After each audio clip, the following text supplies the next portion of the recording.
In the modern game, where managerial turnover has become routine and patience is in short supply, Portsmouth Football Club chose a different path.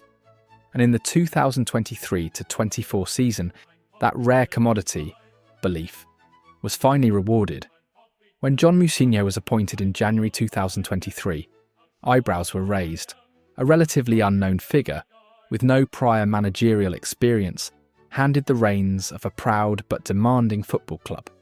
For many it looked like a gamble, but inside Fratton Park there was a clear plan. He was identified by sporting director Rich Hughes, backed by chief executive Andy Cullen, and given the trust of the Tournant Group, led by Michael Eisner. That trust would be tested. The 2023-24 campaign wasn't a fairy tale from start to finish. There were spells when performances dipped, points were dropped, frustrations grew. At other clubs, that pressure might have boiled over. In fact, elsewhere in the Championship, it often did. By February, both Des Buckingham at Oxford United and Paul Warne at Derby, managers who had also come up from League One, were gone. But at Pompey, the leadership stood firm. They didn't panic. They didn't flinch. They believed in the man they'd appointed. And in the bigger picture, they were building together. John Mousinho himself later admitted, at almost any other club, he'd have been sacked. But Portsmouth were different. The club gave him space to work, to learn, to grow.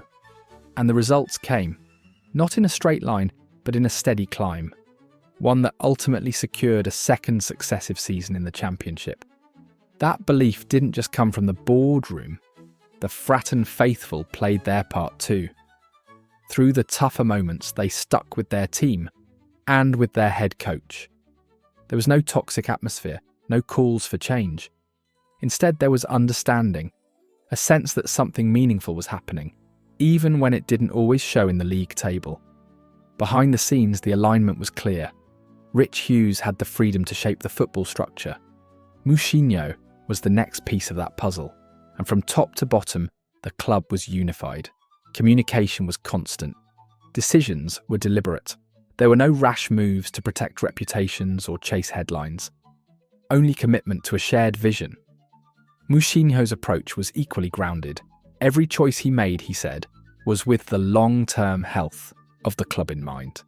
Not to inflate his reputation or react to a single result. That calmness, that consistency, became a hallmark of the season. The 2023-24 campaign didn't end with silverware or promotion, but it brought something perhaps more valuable. A foundation, a season of stability, a sense that Portsmouth were no longer lurching from crisis to crisis, but finally moving forward with purpose. And as the dust settles, one question remains. What comes next for John Mousinho? Perhaps this is just the beginning of something special at Fratton Park, the early steps of a long and successful tenure. Perhaps he'll be called to bigger opportunities, climbing higher up the football ladder as his reputation grows. Or maybe, like many young managers before him, this bright start will fade, remembered only as a promising chapter that never quite became the full story. Whatever the future holds, one thing is certain. In 2023-2024, Portsmouth made a choice to believe in their manager, and in doing so, they wrote a chapter of modern football that proves patience, when earned and wisely applied, can still lead to progress. And for now, that belief remains the most powerful thing of all.